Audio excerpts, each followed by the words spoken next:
Well, it's always great to have a guest come back, and comedian Dan Wilbur was one of the first guests that I ever had on the show way back on episode 13. He's got a new comedy special out titled Husband Material. It's an audio recording. It'll be available April 12th on all streaming platforms. So we're going to talk about the special, plus we discuss mental health, food and dieting, opening for Patton Oswalt, and so much more coming right up.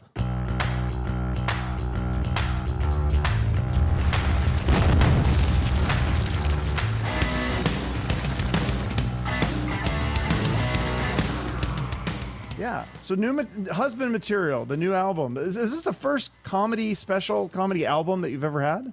Yes, this is my very first comedy special. And let me tell you, I'm so happy I took 2 full years off during COVID. I didn't, but what a great time to put out your first album. Why did I start there? It's a great album. I'm very excited. Now I listened to it. I listened to it twice. But now, is there going to be video? Because I've seen clips where there is video, but is there a full special that will be on video, or is it only audio? There's no full special. It's just the audio. So if you're listening to this, you got to go old school. You got to buy it on iTunes, or you got to stream it. The chunks that we got are good, and I want to release them as clips, but they're in service to promoting the audio. One day I'll do a full YouTube special. Yeah, I think that's what like Fahim did that. I think Mark Norman did it that way. I think Ronan Hirschberg, I thought his first one was on YouTube. I'm not sure. I know he has a new one coming out too, but yeah, the label said we could do it, and then we only recorded the second show just because that's when my video team decided to do it, because we were like, well, we'll get the first one, we'll get this. We didn't record them both, and then we never had planned to release it on YouTube, and we didn't really have a budget to pay somebody like a big production company. And since promoting it, people have reached out to be like, why don't you do it now? And I'm like, what? Like, force everybody to hear the album and then just do like the same set plus 2 dirty jokes, and then I mean, I've written a lot of stuff, but not enough that I'd want it on an album at this moment. Like, I've spent the last 5 months just being completely free and doing as much new material as I want, and I feel really good. And I get why people might put out a special a year now, because you get really like a fire lit under you when you can just work on whatever you want after you've just been honing one set for months.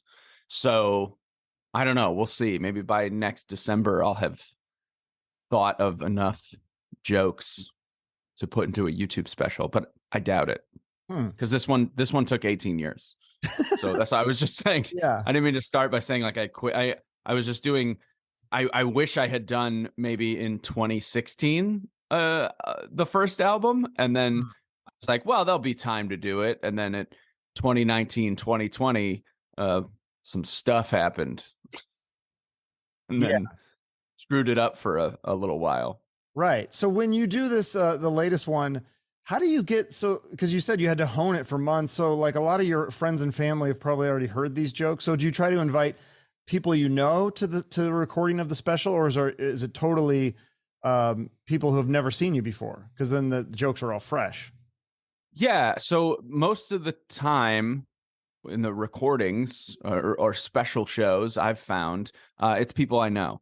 Whenever I released a book and we did a comedy show, it was just a bunch of familiar faces in the crowd. And I was just listening to Amy Hawthorne, who's a very she's a great booker, and she was a great producer of comedy shows. And she has a podcast now where she helps comedians understand, what they're doing right and wrong, mostly what they're doing wrong, which I like. It's a lot of tough love if you're interested in listening to that kind of thing. She put out this video where she was saying like, nobody cares if you repeat jokes, because it was sort of in tandem with, why are we releasing all these crowd work videos? And the answer is, well, you don't want to burn your material and you still want content out in the world. so what do? Well, you share something about like, oh, you can only see this at a live show, this organic thing that happened. It's not a bad strategy to post crowd work clips and get people interested in coming to live shows. But then they think that's all you do, or they don't know your jokes. And my favorite albums are the ones that I can re-listen to, even though I know the jokes. And so I just tried to put my best stuff on an album, knowing that, well, people have probably scrolled past the NBA Jam bit a couple times, but when they hear it in the context of the album, they'll enjoy it, and nobody's mad at you. They'd be mad at me if there was no new material on it. That would be upsetting. But I don't think I did that. I think I so much happened in the last year that I had a lot of stuff about moving and a lot of stuff like old stuff that nobody's heard that I've never put on a video. So my hope is that Amy Hawthorne is correct and that people love to hear your best jokes. And yeah, so it's a mix of your best stuff and new stuff. Best stuff, and then stuff about getting married, stuff about moving, stuff. And you've listened to it twice, so there's I would hope there's a couple things that you had not heard before. Oh, definitely, yeah. I thought the part about depressive realism, that was really interesting. Like where it was like depressed people have a more realistic view of the world. I remember learning that in psychology classes when I was in college, and I was like, huh, that's kind of an interesting viewpoint. So it's like, so because the other side of that would be happy people have a fake view of the world, right? I think it's absolutely true. For me, at least, it's funny if you bring up depression in any context, you'll just get comments about people telling you what caused it when you know probably better than most people, especially if you're in therapy. You know yourself a little bit, but people will.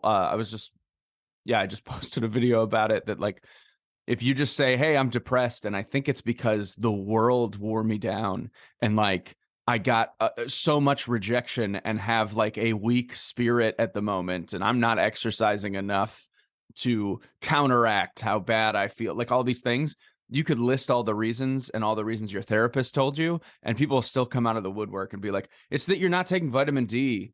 You're not taking like, you need to work on your gut health. You need to fix your chakras. You need to just go outside and drink water and suck it up, which is like, yo, suck it up was still around when I was in high school. I remember a Spanish teacher telling me to drink my orange juice and shut up. And because I was talking about how bummed I was in like a poem I wrote in Spanish, like a clear cry for help. And he was like, why don't you stop being a dork? Anyway, why did that come up? Because you asked me one question and I decided to just bring it all. Why not bring the entire volcano of sad feelings up on a podcast? But I think life has changed. That is one side of it. Yeah, I would never begrudge anyone their genuine happiness, is what I wanted to say. And if somebody told you like the reason I'm happy is, and they listed a bunch of stuff, to me, I find that really depressing and it makes me sadder. So please don't send me any of those videos. But anytime someone tells you like what does it for them, they're like, I was feeling bad, and then I had a pumpkin spice latte, and I talked to 3 of my friends on the phone, and then I watched one episode of 30 Rock, and it cured my depression. And I'm like, that sounds like a good day for you. I can't get out of this thinking that I'm a failure for the last 18 hours. So, and I watched 18 episodes of 30 Rock.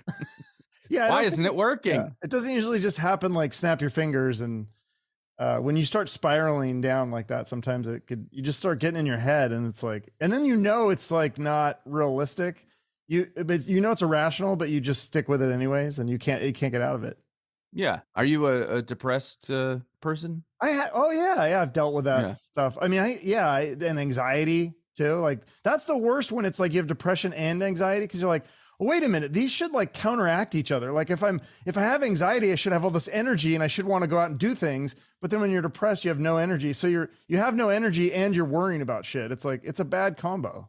Yeah. Well, as you know from the album, I know that the actual opposite of anxiety is mania. Right. And I've never felt better in my life. I have to, I have to tell my wife that it's like, yes, our wedding day was the best day of my life. I hope of hers too. But close second, that is the 4 weeks that I was on Wellbutrin and just losing my fucking mind. Yeah, that's kind of Sorry, I didn't know if we were allowed to swear. yeah, fucking swear, I don't care. But no, that's kind of scary with the antidepressants. Like, and I don't know, there's like theories a lot. Some of those mass shooters took those and stuff, but I mean, they can cause weird thoughts and stuff. And did you just went off it completely? They didn't try to just lower your dose? Because if it's working, it made you happy. You could have just taken a little bit less and then.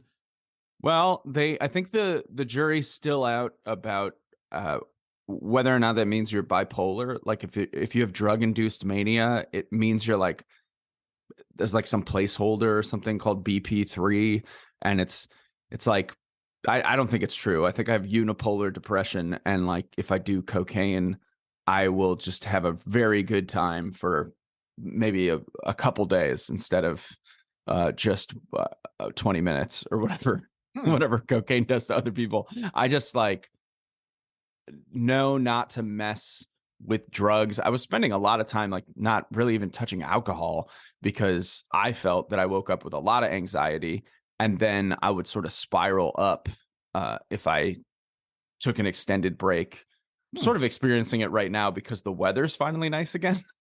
So That helps. I didn't, yeah, like just the fact that I feel like I'm on MDMA just because it's spring and like my allergies haven't kicked in yet, so I have nothing to complain about, and I'm getting a ton of sunlight. It's like I've been thinking about this because I have a sad lamp for the winter that you look at in the morning, and you sort of, I mean, like I read the news or I write little morning pages as soon as I get up, and I'll use the sad lamp, and it says like if you're feeling jumpy, if you start to feel manic, like lower your time spent with the lamp. And so I'm just convinced that I've just been like mainlining sunlight. Go out with my dog, and like all of a sudden it's not cloudy anymore, and I just get insane. I don't know why my voice did that. Probably because I'm so excited. And anyway, I'm so glad we could start here. It's Forget great. small talk. No, I love that. Yeah, Just we've already in. covered that. If people listen to our other episode, we got like our whole life story in there. Now we're getting into the deeper shit. This is the fun stuff. And if you're not enjoying this, I'm going to tell you, you're not going to enjoy the first 10 minutes of the album, because it is just about those. They're one-liners. They're just things that I sort of riffed with my therapist at times. And then there were things that just happened to me. And I don't even think I've dug really deep enough into my thoughts on Wellbutrin. I mean, you brought up violence, which I don't like to attribute to, because so many people take these pills and nothing happens. So many people take the pills and they don't work. they like become worse. They become suicidal. They become even more depressed and introverted, or like pointing that lens back on themselves. I shouldn't say introverted, but like they become more depressed after taking the pills. There are many things, and that's why, don't just take one without a doctor's advice, and then don't do what I did, which was to experience like switching on a dime my mood, like needing to sleep for 4 hours, and being really driven for about a week and writing a ton. I finished reading the last 200 pages of Infinite Jest. I was like crying from being so happy, like I was at a wedding, and I just went out and did shows and hung out with people and really just embraced a whole new life, and then didn't tell my doctor that was happening, which you're supposed to tell them, like, even if you're having positive side effects. So yeah, what was other that. people's reaction when you were on the Mania? Like, oh, you seem a little different, or well, it was all fine, and then I was on week 3 and on vacation, and I just had racing thoughts. I couldn't stop. And my mom was like, we're all gonna have some wine, you're gonna call your doctor, you're gonna, like, because I couldn't stop thinking, like, it wasn't violent thoughts, it was just like almost a OCD level, couldn't shut it off, where I was saying stuff like, oh man, what if I'm dangerous? Oh, what if I like hurt somebody in my house. Oh, what if I'm thinking that I must be a dangerous person? I must, these drugs must be doing this. And then I had my friend's voice and I told her this, my friend Olivia, I was like, your voice came in and it was like, don't tell them the pills are bad because they'll take them away and you feel so good. And then so I was having a conversation with my friend in my head and I could not turn it off. And I had to tell them. Ooh. And I mean, when they took me off it, 2 days, I was back. I was just back to normal. And it sucked because I was like, oh, I'm depressed again, like immediately. Oh, shit. But I felt better because I didn't feel like a danger to myself and others, which is that's sort of the big problem. And again, I know plenty of people who've taken it and it just doesn't even work. I know people who took it to quit smoking. It's wild, just a wild drug, a wild drug to give people to quit smoking. But just in general, like I have known people that took it since their teens and then it stopped working when they were 30 and they had to switch. And just go with God if you take any pharmaceuticals. And now I'm on, 2 different things that they mostly give to bipolar people. And now I'm able to do a podcast. Yeah. Well, there you go.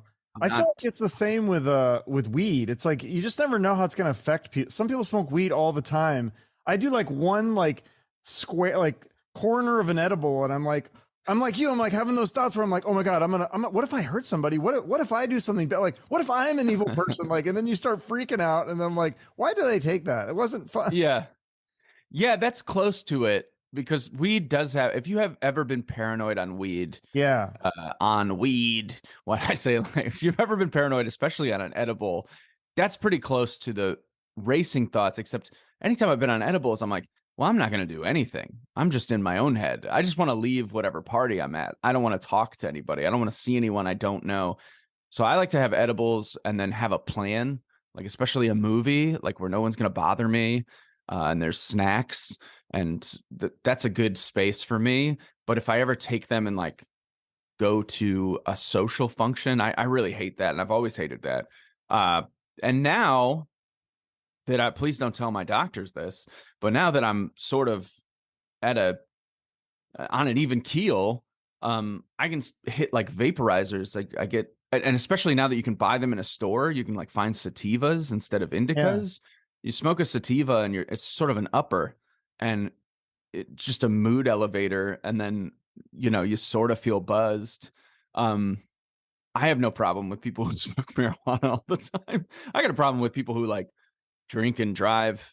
The problem with people who like destroy their body with other drugs, but like weed doesn't seem to do much of anything. Even though I think if you are an unmedicated bipolar person, it is very dangerous. And like there's sort of, Fox News jumped on weed psychosis, and I don't see that as like a big danger because sometimes it's just somebody took an edible and they had some bad thoughts and they had to go to the hospital. And it's like, well, that's almost kind of funny. Outside of when you have real mental illness and marijuana can sort of exacerbate it. And that's bad. Trigger it. Yeah. Sometimes trigger it. Yes. Trigger it. I used to work in a mental hospital for like one of my internships. And we had this guy, he was like a young kid. And I don't know, supposedly they said he smoked some bad weed and then it just triggered like a psychotic, and he was like that for like a few days. I don't know if he ever recovered, but it was scary.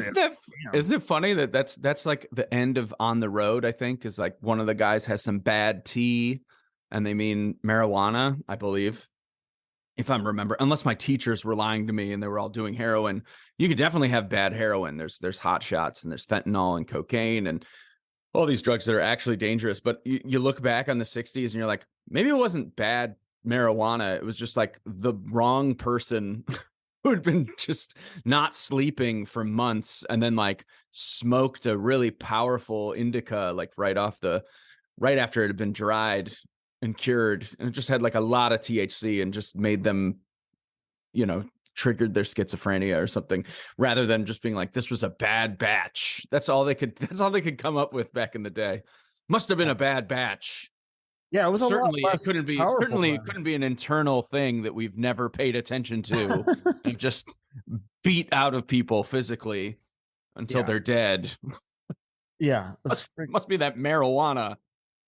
Yeah, it works. But then there's like the CBD is like that's the one without the THC. And I've been taking that a little bit. I think it kind of helps. Like Yeah. you don't get like buzzed or whatever, but like I take it at night, helps me sleep or whatever. And then I wake up and it seems like it kind of like mellows me out a little bit. Yeah. I've met a couple of people that swear by it. And I have had a great recent drug experience where I took some edibles that were supposed to get you real high. And then all that happened was I fell asleep at 9 p.m. and woke up at 9 a.m. And I was like, that was actually pretty good. So Yeah. I'm assuming that was just the CBD that was also in them, Oh. or it was just like a high concentration of indica. And I just had like the best sleep of my life and woke up refreshed and was like, I guess that's probably why people take weed gummies to Yeah, I mean, relax. there's different ones, but yeah, there's like like I said though, even if I take a little bit of like, it just depends like what kind of mood I'm in, but definitely it can start leading me down that like weird path of like thoughts where you just start like you're like overthinking things, and it's just, I don't like that. I don't like that. Yeah, I do enough of that without weed. I don't need more help with that. right. It used to be so much better. Like when I was in college, I remember I'd get high and I'd be like, I think everyone's flirting with me. And it was just you couldn't understand social interactions. You were adding tension where there wasn't any, and you're like, yeah, this guy, this girl, I think they're trying to have a threesome. And they were just like, we just asked if you wanted to like have some cereal or something in their dorm room. And I'm like, nah, I know what's really going on. I'm seeing through the lines.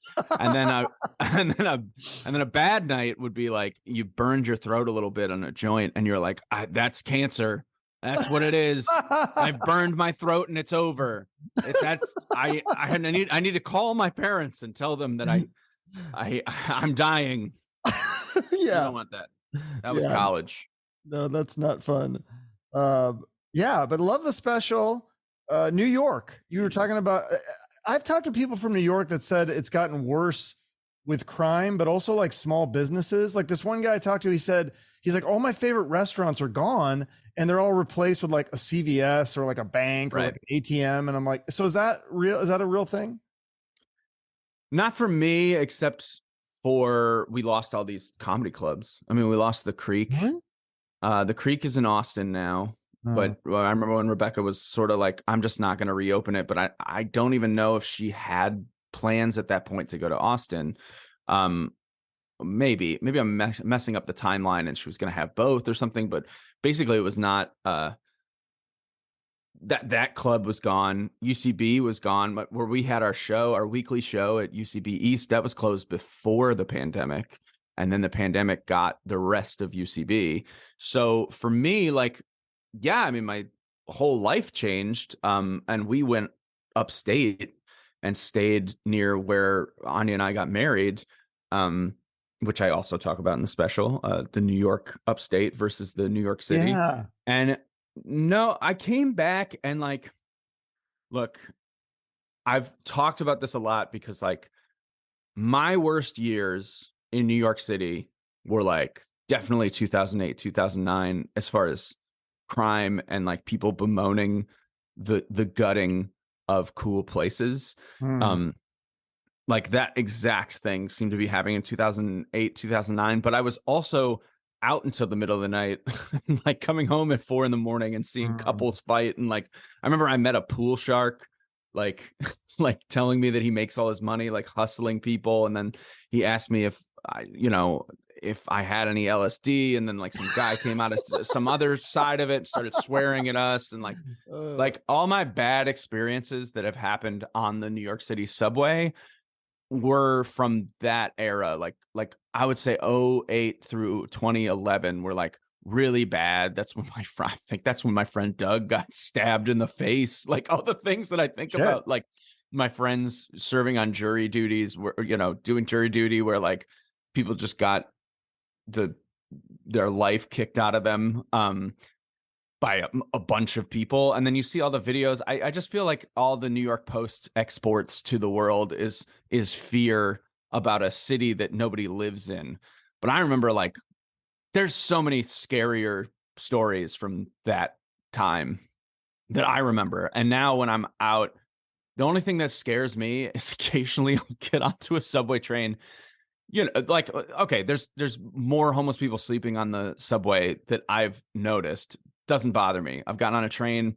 There's 4 people like laying across the seats, but nobody else is here. Who cares? The thing that really scared me was like during rush hour one day, I got on a train and there was a dude just smoking a cigarette.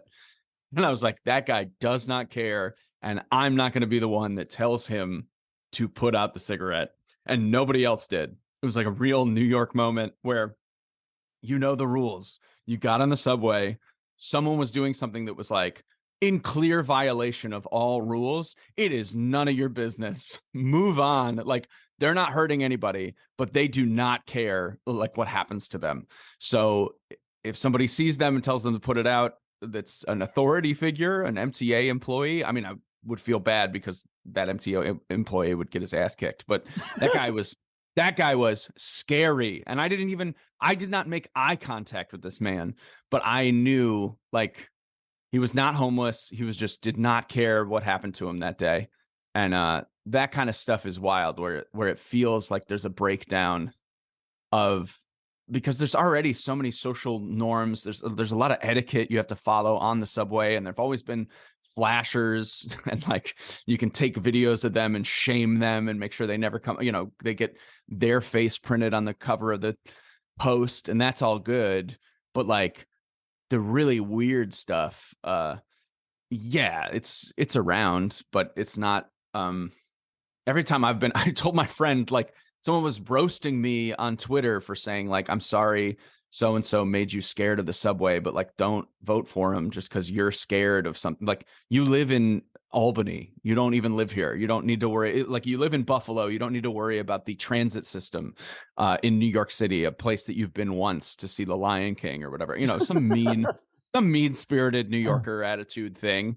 And my friend, somebody wrote back that was like, the subways are a menace. Blah, blah, blah. Like, why don't you try going after 11 p.m., you dork? And my friend chimed in, my friend Matt Dostip, and was like, every time I've been on the train at 2 a.m., there's a literal baby on it.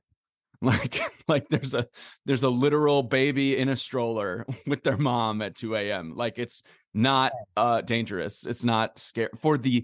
Statistically, is not a dangerous place to be. Yeah, but I understand. I think I went in like, I don't know, 2010 or something, and it was great then, or 2011 maybe, I don't know, whenever it was. But like, we did all the touristy stuff, and we rode the subway. And I feel like we were out late a lot of those nights, and I don't ever remember feeling unsafe then. I bumped into famous people at. That's what you told me last time. You know yeah, what I mean, like did I tell you that last time? They were telling me like you saw Maggie Gyllenhaal and Chloe Sevigny. Oh, I see it. Yeah, like, yeah. Oh, yeah. Yeah, those are any other new ones of well, it probably was on the last one then that an angry Michael Cera like brushed past my mom. I didn't tell you this. No, you didn't. My mom's a sweet woman from Ohio. That makes it sound like she's dumb. She's a doctor, so she's just also happens to be sweet. She's smart and sweet. And a blind person was getting on the subway, and blind people in New York are very self-sufficient. It's actually incredible. There's blind, like deaf, mute people who just will hand you like a laminated card to tell you that, and they need help getting across like 23rd Street. I've helped several people that have handed me that note. It's very strange, and but that's like such a New York attitude. It's like, I'm not going to putting that trust though in New. I don't know if I trust people that. Okay. Yeah, so that's a lot of trust, but blind people are very they're just very efficient when it comes to riding the subway. They I don't know, it is kind of incredible until you see it. It just becomes commonplace. Mm-hmm. And so one thing you don't do, which is what my mom did, is like, she saw a person trying to get on the train and they hit the side of the door with the cane. They can hear the chime for get on the subway now. And they're trying to get on first. And my mom decides to like help, like guide her, like grabs her arm. Woman started screaming. And then this like guy was right behind my mom in a huff. Like, we're supposed to be getting off the train first. to the right while this person comes on who can't see, and just leave them alone. And so I was saying, like, Mom, don't help her. It's okay. And I was off the train already. Like, I was like, just come through. Like, don't. And behind her was just like in a huff trying to get around my mom. And this person like was Michael Cera trying to get to his play that he was in. And he was clearly like in a hurry. And I just remember him, so he brushed past my mom, Wow. crotch first. Kick his ass. I got to kick his ass. No, it was just a funny like New York thing. And if you're a tourist, you don't know. That's funny that all that stuff, which is to help. It's to help no one. That's what you're supposed to do in New York. Oh, help no one. Yeah, apparently, good to know. That's good to know about the etiquette with the blind people. You don't help them; they know how to do it. Sincerely, like it's just sort of incredible, like how people can get around New York with any disability. It's wild. Yeah, though the subway system, and it's just so easy. You don't even have to Uber. You could just take subway and walk everywhere. Mm-hmm. It's amazing. Yeah. Talking about, I want to ask you about guitar. You kind of mentioned this a little bit in your special, and then I saw a picture of you playing guitar on stage. You don't play guitar on the special, though. What do you do when you play guitar on stage? You do original songs, or is it like a Weird Al kind of a spoof song, or what? I've done, if I was playing guitar on stage at my show, it was mostly to get people in the room to sit down and open the show. So I was just playing covers of songs. Oh. I was just showing off because I've gotten pretty proficient at guitar.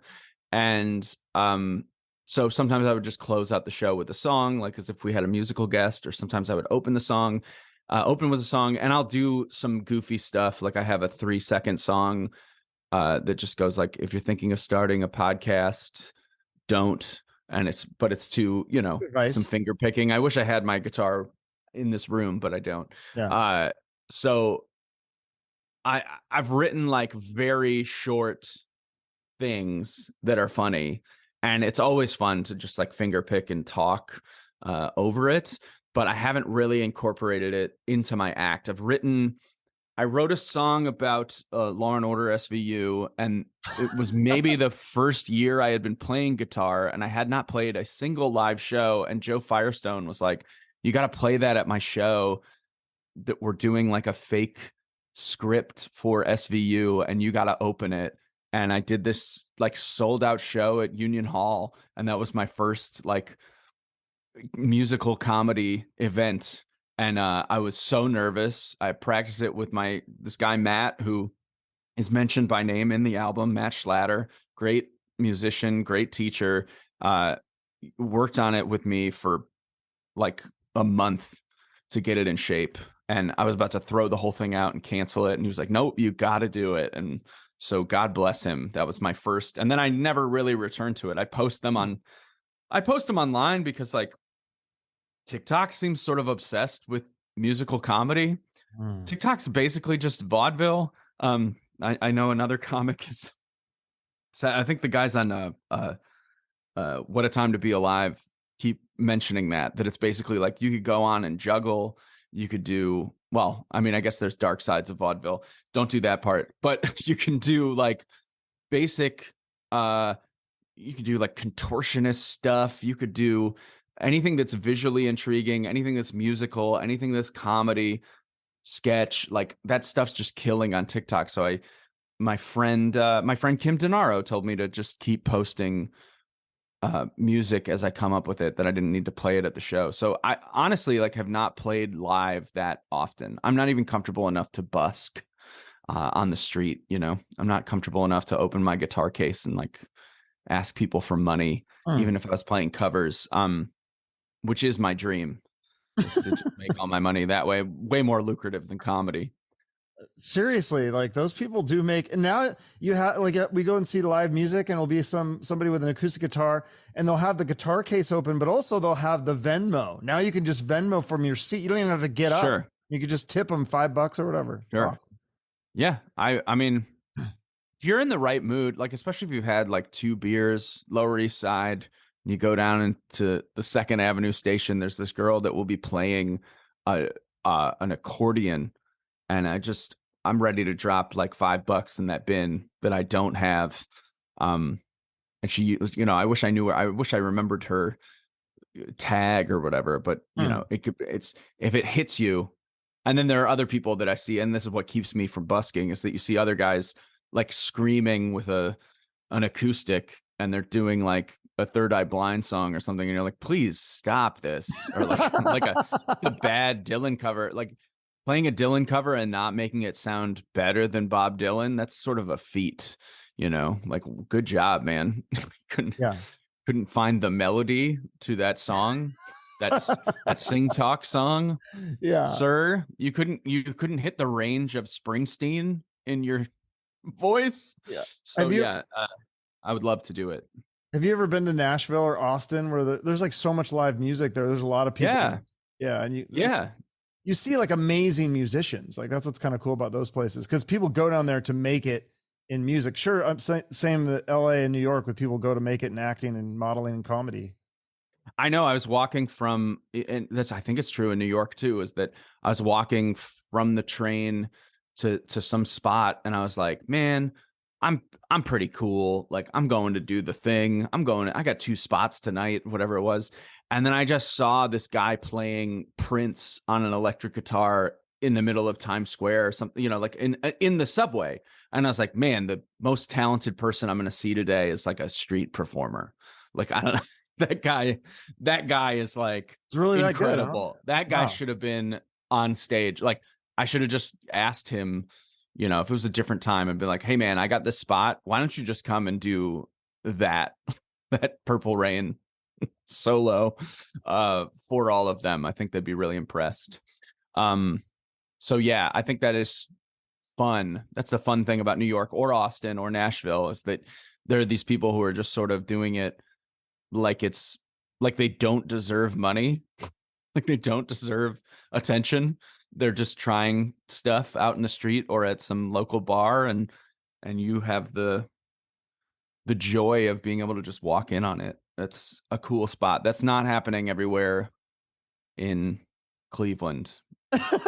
And I mean that with all, like, Cleveland's an endearing place with a lot of good musicians in it also.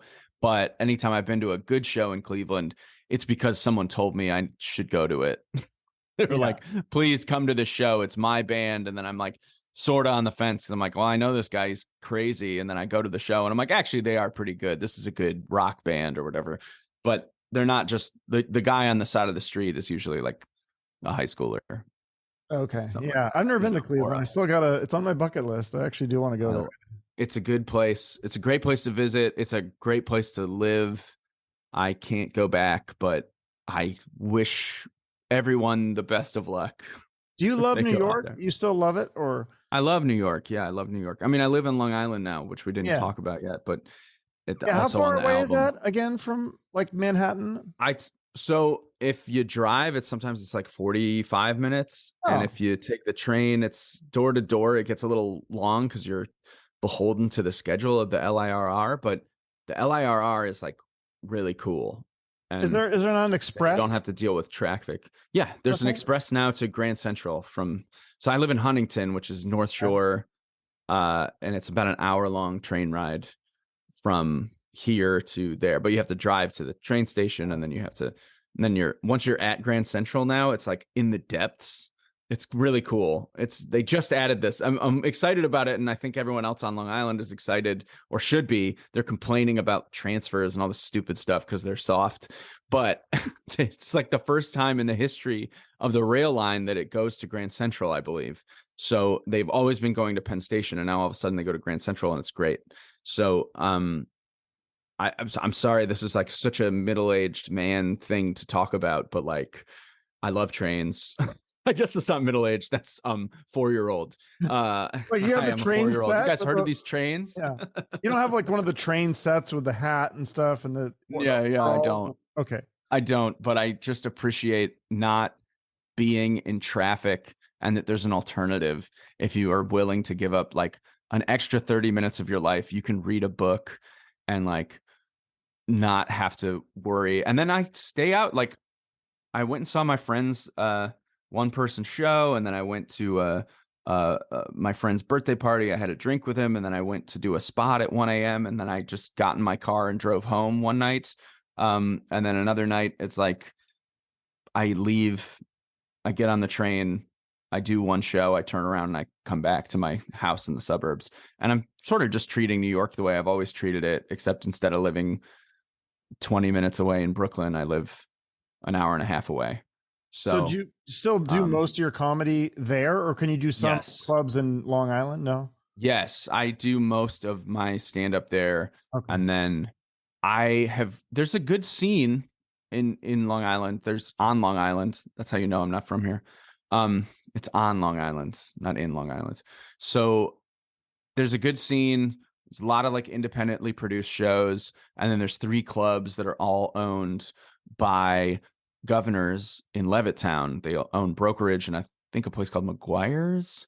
And they're clubs where Liz, whose book you have in the background, Liz Mealy headlines it, or Brendan Sagalow, and like these guys that are sort of all over New York come out. And so I'm gonna open for Moody McCarthy, who I've opened for before, at Brokerage at the end of April.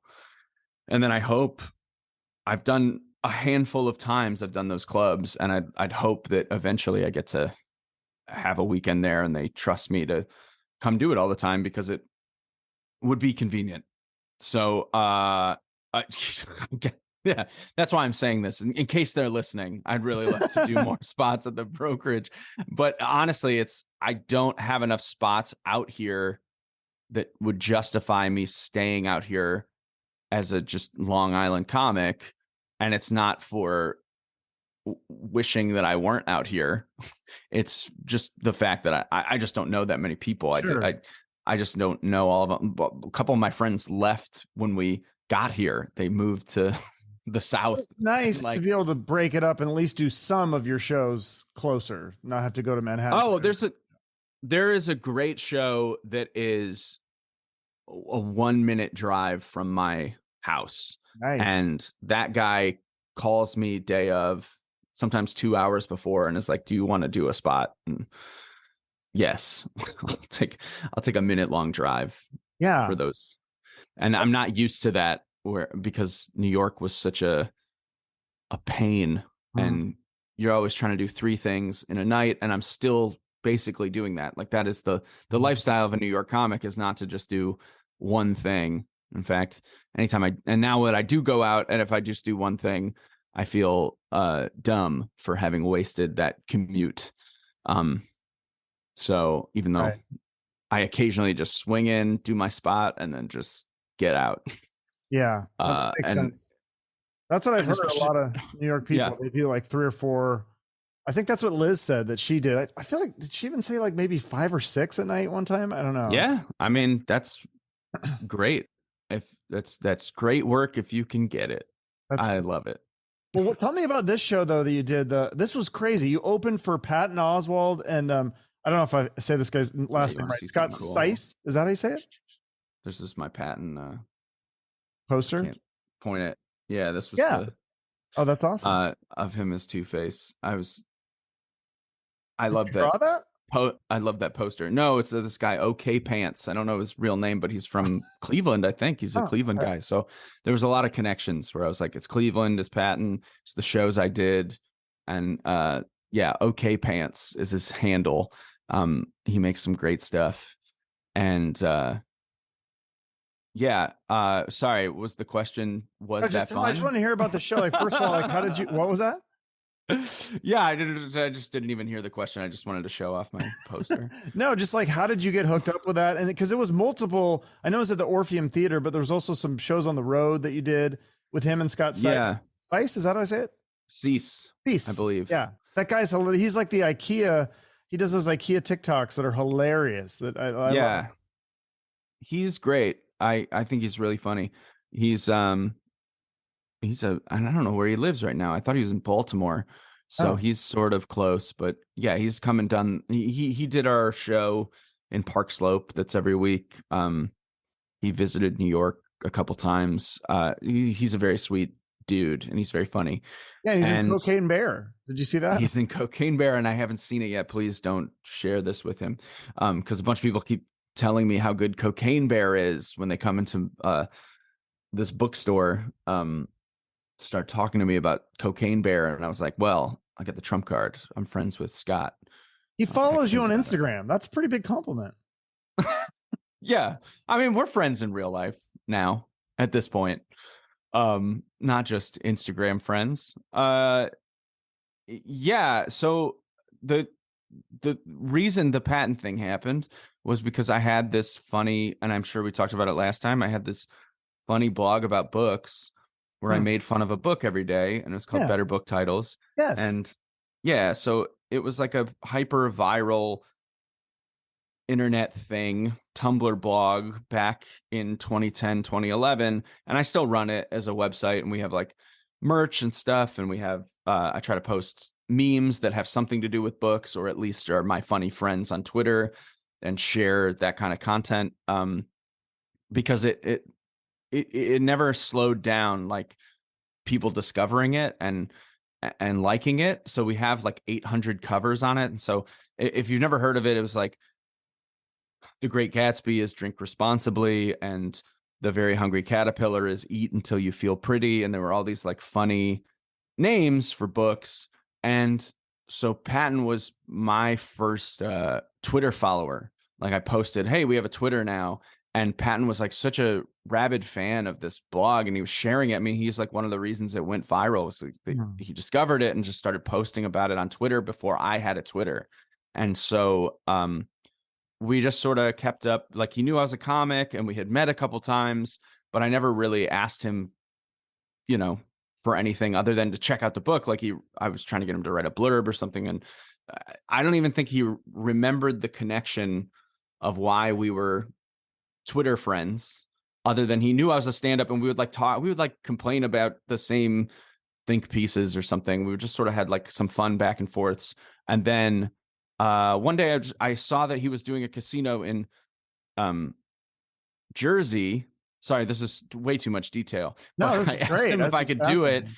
and he was like, sorry. I remember it was Michelle Balloon was doing it, who I also love, because Patton just like loves helping comics, I think. And I went to an event where like I saw him, and he's promoting his late wife's book, and there were like 4 people there that I met who I'm like friends with now, who are all saying the same thing, which is that like Patton helped their podcast get off the ground. Patton helped these video essays that, you know, I'm sure are niche, get to a wider audience, just because of like Patton's obsession with finding cool stuff and helping the people who make the cool stuff. So I think he's just genuinely interested in things, and then he's genuinely interested in helping people get it to a wider audience. And I honestly do not know why that is, because he owes us nothing. No, but if he's actually, I mean, that's like me with my podcast. Like, I want to help some of the guests. I mean, obviously, most of the guests I have on are bigger than me, but like, I just had this local girl on from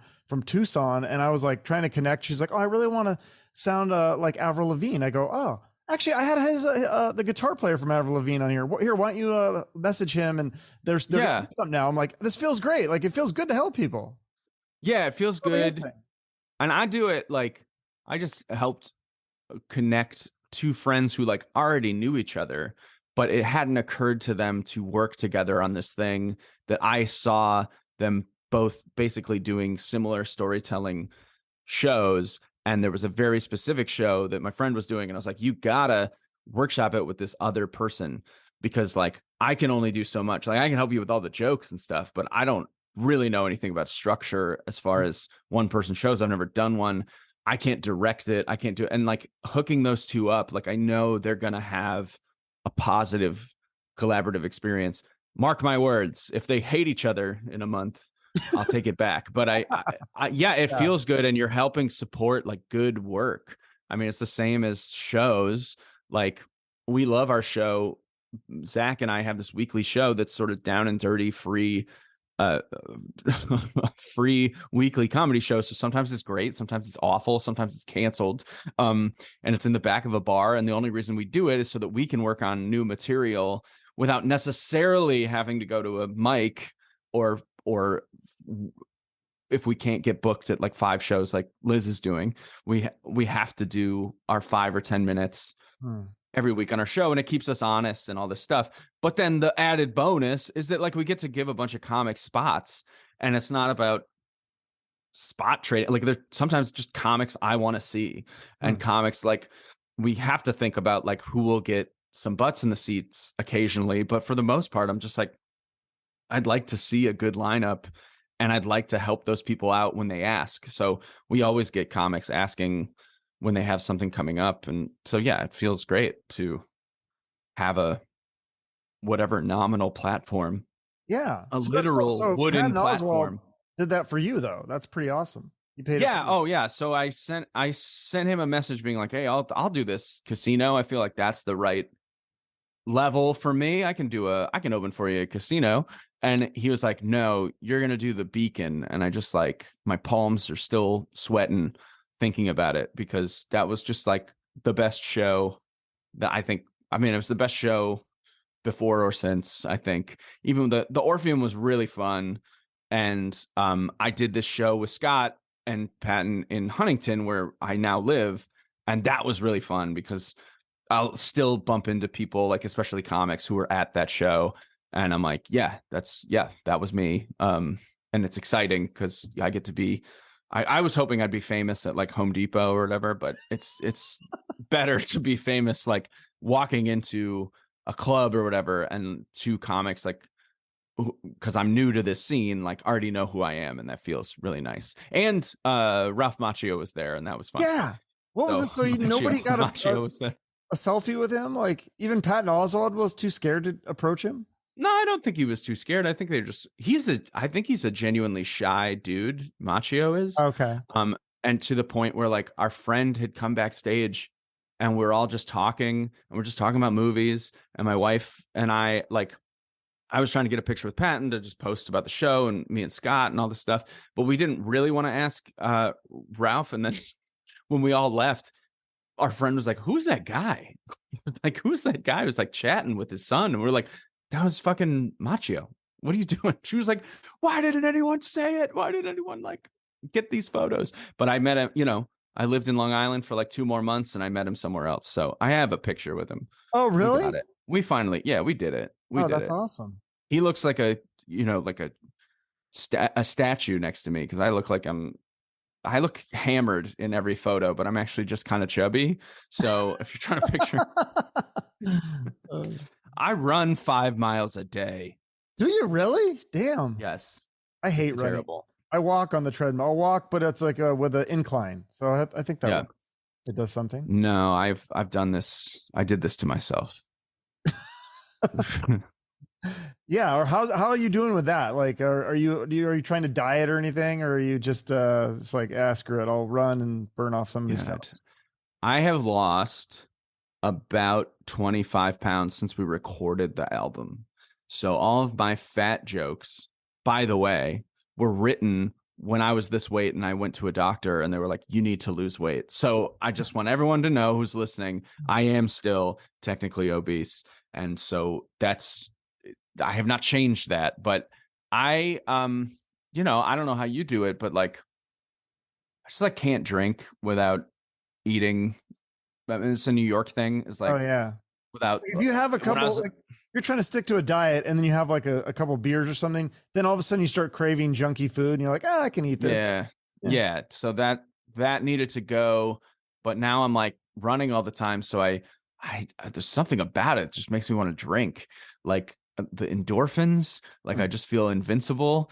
And so since Christmas, that's when I started. Like Christmas, I just started to do this is like so sad, but all I did was I decided I was going to count calories, and it didn't matter if I went over. I wasn't going to like punish myself if I go over or whatever, but I was going to try with everything that I ate, continuing to eat the same things, but eat what the actual serving size is. And you find out like what's not worth it.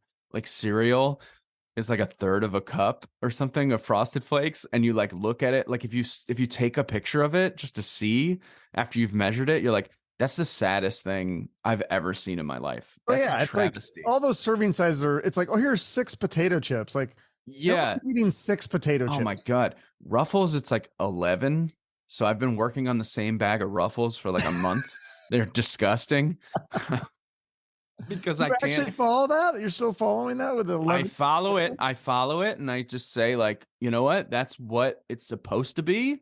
I don't need any more food than that. It's not even good food. It's not even like a correct, but rather it's the only thing that's worked recently and that I've been able to stick with. Hmm. Um, because the other option is to do something like the Mayo Clinic, which I started doing, where they basically just tell you to eat the food pyramid, and instead of counting calories, you sort of eyeball what you need, and they'll say stuff like, all right, what you need is every day 2 softball size servings of leafy greens. Like you need like to eat like a handful of spinach in a salad. And then when you want to eat sweets, it should be the size of like a big dice, like 2 dice. Like eat 2 basically like chocolates out of a whatever, which is the correct amount, but like I could not stand doing that. And there were all these rules that were like, don't, like, if you're going to watch a half-hour TV, you have to like earn it through exercise. It was a wild, wild diet. But if you Oh, do it, you will lose weight like immediately because you are just doing the doctor recommended, like, this is what food you're supposed to eat. And I just can't live like that. I need ice cream sandwiches. I hmm. need it to say on the label, like, how much is in it and what's in it. And then I can look at that and be like, well, that's all I'm supposed to eat. I'm not supposed to eat 3 of them. I'm not supposed to get stoned and eat 3 of them. I need to eat 1 of them and like the rest of the day focus on, you know, eating the softball size of spinach or whatever. This is so boring. I'm so sorry, but it No, is the best all food I is think always like about. the best food's always like restaurant food. Like that's when I I always know. fall off the wagon is when I go on vacation and I go out Yeah. because then like what are you gonna do? You're gonna bring like like a salad in a bag on vacation. Like you're not gonna buy groceries when you're in a hotel and stuff. So yeah, No, but I do think if you do it long enough, because there's some great food out in Long Island, by the way. I'm If you sure. do Yeah, it long enough, you can bite into something like, especially like a good sandwich place. Like there's a lot of good of Italian restaurants and a lot of good Italian sandwich shops. Like, first of all, you should go, oh, I'm only going to eat half of whatever they give me. Like, I'm sure that's what an actual serving size is, but you can like eventually bite into something and be like, that tastes like probably is 500 calories and not 200. Like it's you probably can kind not of yeah. what I would have made at home. Like I can taste the butter in this, and Yeah. you sort of like have to do that calculus. It's not calculus, it's arithmetic of counting how much and subtracting it from what your goal was, and then just like not hurting yourself mentally or physically when you screw it up, just keeping track, because I I can't imagine every time I've dieted where I was like, I'm cutting out this, all I do is think about that thing. Uh, all I do is like go like, all I would kill someone to eat Cheez-Its, and then you go back to it and you feel good, and then you're just eating bags of Cheez-Its all day. It's embarrassing and sad, but it's like, well, it's because you cut it out and said, I'm never going to touch it again, when you could have just said like, I'll eat it when I need it, and I'll eat what it says to eat. And it's truly like, what a bummer. 25 Cheez-Its. Is that Counting I like how 25 you know the Cheez-Its. numbers of Oh, I know them 25 all. cheeses. But that's what I'm saying. I don't do it every time. I look at it enough times that I go like, oh, okay. It's this size of a handful, or it's this, like, especially like pistachios is like one big giant handful. I And think I'm it's like, maybe 30 I'll eat, for pistachios, right? yeah, wild. Yeah. And pistachios are like not the healthiest of nuts, but they're extremely satisfying. So sad. They're I better just than feel chips, I think they say, supposedly. yeah. Versus like what a regular diet would tell you to do is like, okay, ignore all that other food. When you're hungry, like just eat like bell peppers with a little dip. And you're like, you can only do that so many times before you're like so bored that you just want to die. So I got Girl Scout cookies this year, and I just ran and earned them and only ate, 4 or 2 servings of them instead of the entire box in one sitting, which, maybe that would have been healthier, just to have one day of Girl Scout cookies and then never touch them again. But I decided I was going to stick to this, and I've stuck to it pretty well. I mean, I have to take a walk after this podcast if I want to eat dinner, but All right, that's good. Well, yeah, everybody got to find something that works. I think the people in my gym say do the 80-20 rule, like 80% you eat healthy and then 20% is like not. And these guys are like trainers. So, right. Right. I would love to talk to, I mean, I used to live in a building with a trainer, and we were mostly focused on like getting me back to working out because I used to run a lot and I used to played football and all this stuff. And we got to like, what's the bare minimum I could do in a week? And that was really fun. And he was like, you really only have to be here 2 days a week. You know, if you like walk, like if you're walking and doing stand up every night and like in the city, it was like, you could get away with running like 4 days and lifting twice, and you would be in like way better shape. And I was surprised. wow. And then he just was like, and here's all the steroids you can take. No, he didn't do that. Yeah, but supplement, yeah, or whatever. God, I'm certain everyone has turned off the podcast now.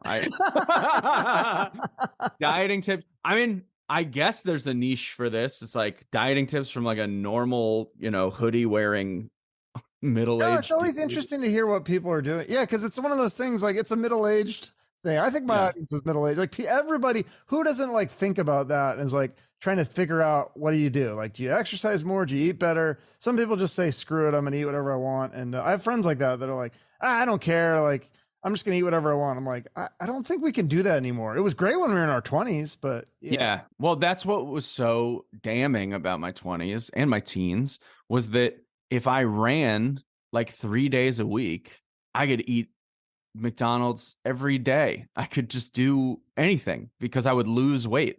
And I don't think it was like a metabolism thing. I think I was just a little more active than I am now, because I started gaining weight by the end of high school in a serious way. But yeah, the idea of eating whatever you want means such different things to different people. Like, because if you meet a thin person and they're like, I just ate whatever I wanted yesterday, and you find out they ate like a bag of Lay's potato chips and like half a sandwich, and they're like, I ate carbs, I can't believe it. And you're like, okay, well, that's not what I do. Yeah. When I get like a cheat day or whatever, it's a nightmare. Like eating until I'm sick. It's a Roman, it's an orgiastic amount of food. It's like that movie, The Whale. Have you seen that? I've honestly, like, I saw why people thought that was problematic. That script is so corny. It's just like the most cornball. What a cornball script. Like, my daughter's nice, I did it. But when he ate, like when he was eating to kill himself, I was like, like, it was like not that. I was like, I've eaten an entire pizza or whatever. Like, I've had 2 pizzas in a sitting. I've eaten ice cream after I ate pizza. I never like squirted mustard and sour cream on it or whatever, but like, it wasn't far off. I've definitely had a drawer of candy. I've definitely eaten in college for sure. I was stoned one night and I was convincing myself that if I played Wii boxing, I would burn enough calories that it was okay for me after a full day of eating to eat an entire like box of Entenmann's donuts, and which is like 2,700 calories. Like, it's like 2 days of food. Wow. And there were those chocolate covered donuts. You know what I mean? They're not even that good. I ate the entire box while I was ripped, and I was probably drinking too. I mean, like, I did this on Maria Heineg's podcast once when I was talking about basically disordered eatings, and that's the sad thing, is that we are discussing disordered eating, and it's just that I have the funny version of it, that I binge and don't purge. I just consume. It's frankly greedy and awful. But an honest, like, when we had like an honest discussion about the addictions, that's what I think it was, like an addictions podcast. I wrote down what I ate in a day and how much food I ate, like off my wife's plate. And like, if I really tracked it down with beer, added onto it, it was like 5,000 calories a day. And that is like, that's not good. You No. should not be consuming that. And then I was like, but I was walking 6 miles a day in New York, and I was gaining weight, and I was going like, why am I gaining weight? And then I look at it on paper, and I'm like, oh, because you're eating in excess of like 3,000 calories more than you need as a man. So don't do that, and seek help. And I'll be in Overeaters Anonymous someday, I'm sure, and I'll take back everything I said on this podcast. No, I think everybody has those days and where you just eat too much. Days. Food I is had those so weeks, good. those Weeks, months. whatever. Yeah. I Yeah. mean, there's so much good food, especially in New York. I can't imagine the variety and this, like, you could eat something different every day. I mean, different restaurant.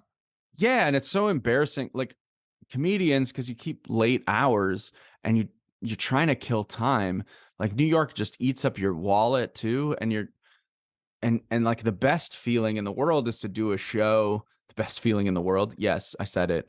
The best feeling is that you can do like a bunch of shows, or you do one big show, and then you go to a diner with a bunch of comedians afterwards, and you just talk and maybe you have coffee, and maybe you have, but like it's really easy to eat like a plate of like French toast or like waffle fries or something, and like just be in that moment, even though you've already eaten 3 meals and you've probably been drinking during the show. And then you get to the diner and you're like, I'm going to eat my 4th meal because I'm going to keep the party going.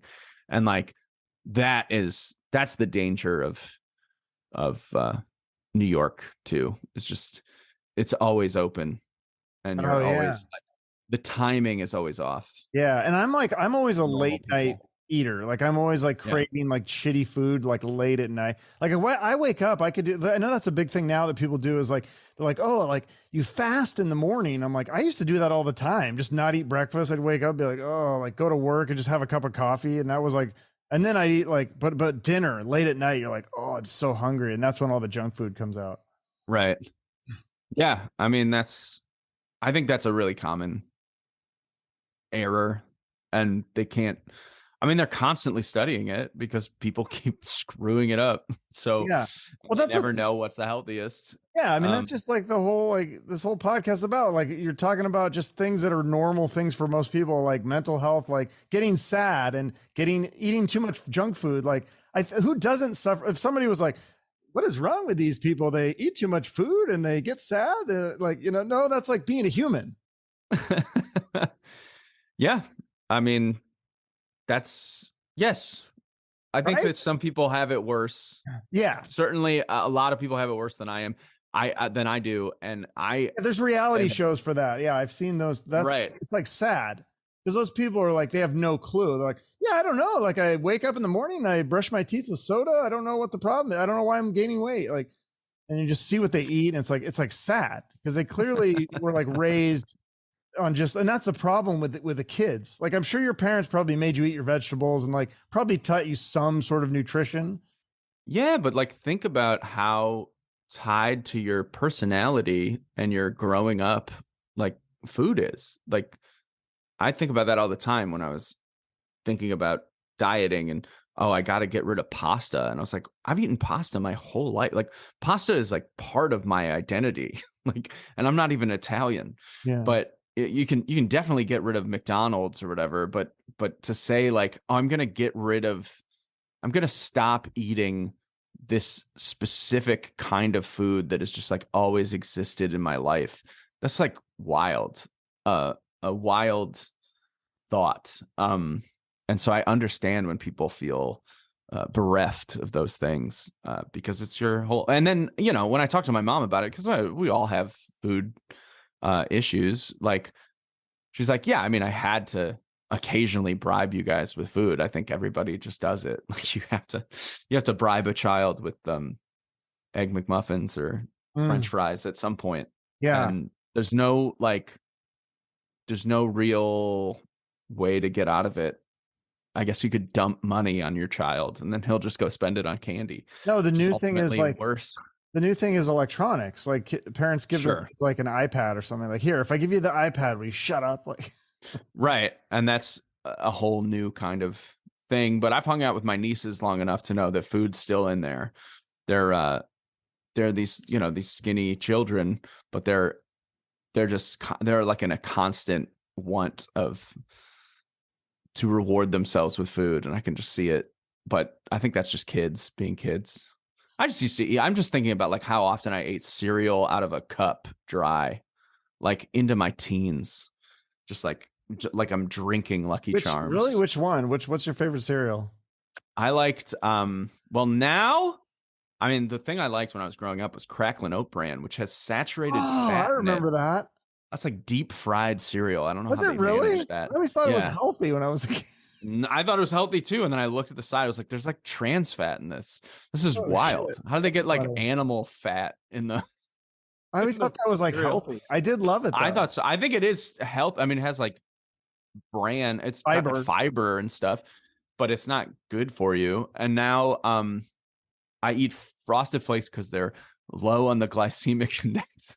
They're like better for you than plums, even though they're sugar frosted cereal. Look it up. Interesting stuff. That's interesting. Yeah, I love the Cookie Crisp, but my parents would never buy it. Like I think like one time my dad bought it. Like my mom was like on vacation or something. He's like, "Here, we'll get this," and I was like, "Oh my god, they're just cookies. They're literally just cookies." And you put milk on. Now they've changed the recipe. I feel like it's not the same, but no, it feels like cookies still. Is it?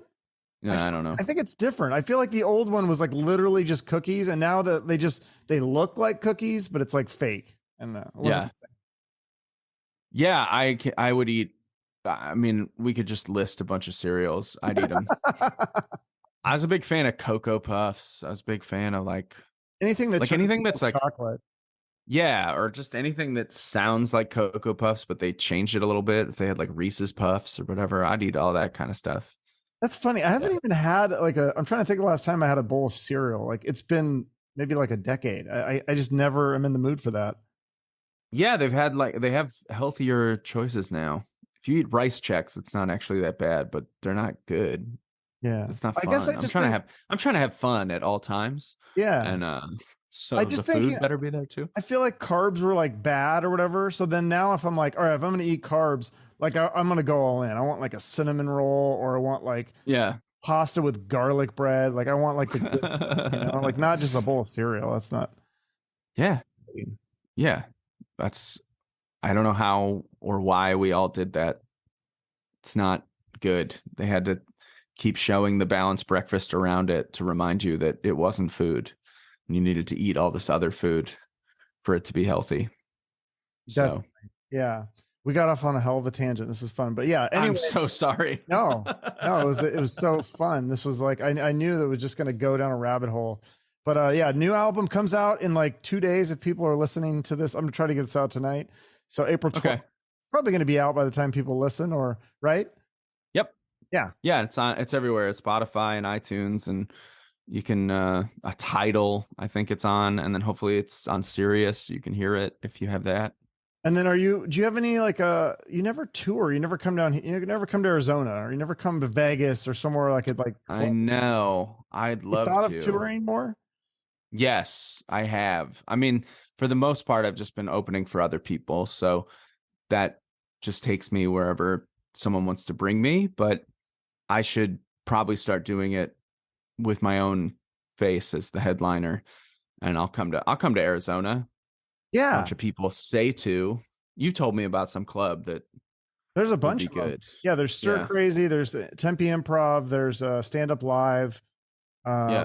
There's what's the one up north that Rick Bronson's House of Comedy. Yeah. So there's a few of them that, you could get like Ron on and or like a couple other New York people. Is that a good idea to do like two people, like a dual headlining thing? Like, splitting the bill is a good idea. And I think it makes sense. I've done it with Gabe Pacheco and Zach Sims, and I all went on like a little tour on the East Coast before COVID. But yeah, I haven't really tried to just like fly, do a night, come back, or that's where it gets kind of expensive. If Oh you, yeah, I think you usually do you're like not doing a weekend. a Yeah. weekend. Yeah, you do like they do Thursday, Friday, Saturday, Sunday. I think usually is what. Mm-hmm. And I think I would assume they'd pay for your hotel or whatever. I don't know. Yeah. Yeah.